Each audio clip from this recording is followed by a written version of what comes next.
Hello, class. So, for this week's pathology, I'm going to do mine on kidney stones, also known as renal calculi. So, what are kidney stones? So, kidney stones are hard deposits made of mineral and salts, and they form inside of the kidneys. They also travel through the urinary tract after forming inside of the kidneys. And as you can see in the image right here, this is an example, the perfect example of what a kidney stone looks like. But they also vary in shape and size. So, like, there could be kidney stones that are like this big, and like they could be a lot sharper, and that makes it more painful to pass when they have jagged edges. But this is just a small example of what a kidney stone looks like. Causes and risk factors of kidney stones. Dehydration is a big one. Having a high salt and sugar diet, so just not having a overall good diet, can definitely lead to having kidney stones. Also, family history, which is actually something that I didn't know. So, I honestly didn't know that kidney stones were hereditary, which is honestly like really interesting for me to learn. So, that's just something new that I learned, but kidney stones aren't, in fact, something that can be hereditary.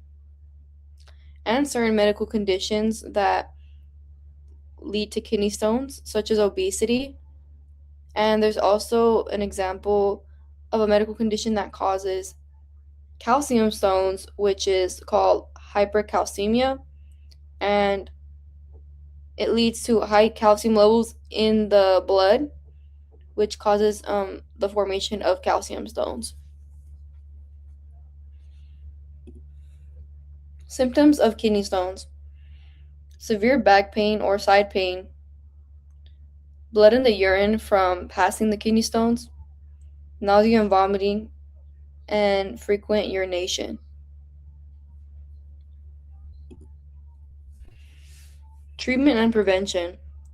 So just make sure to keep hydrated, drink lots of water, about 8 cups a day. Also, make sure if you do have kidney stones, make sure that you do have some pain medication on you, because I've never personally had a kidney stone, but I've heard that they're very painful to pass. And the pain sometimes is unbearable from what I've heard, how people describe it. So, even though, like, even if it isn't super bad, just make sure to have some pain medication on you. Medical procedures, if it is super severe. So sometimes people need surgery or require surgery when the kidney stone problem is too much to handle. So I think that's crazy. And then make sure to keep a healthy diet. Just make sure to eat lots of fruits and vegetables. Just keep a healthy and balanced plate as well, just to prevent you from ever having that. And here are the references that I use. I used an article from the Mayo Clinic, Kidney Stones and Symptoms and Causes, and from the National Institution of Diabetes and Digestive and Kidney Diseases, I used an article from there called Kidney Stones. So, yeah, I just wanted to thank you all for listening.